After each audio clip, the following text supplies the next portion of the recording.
પછી જ પરમહંસ થવા. અડી નહીં બાપુ. અમારે પંસાળમાં એમ કે ધાર નો મારી હો.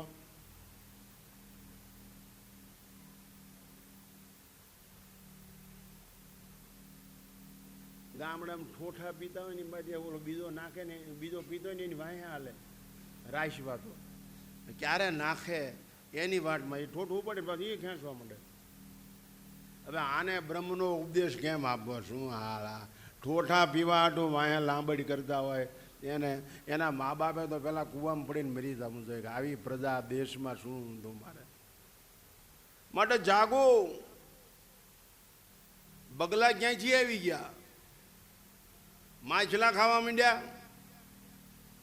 ઈ બગલા તો માછલા ખાય છે, આ તો માણામાંથી બગલા થયા. બાપુ જે છે એ બરોબર છે, પણ બગડીને જે થયા ને એને બેહાલ થયા.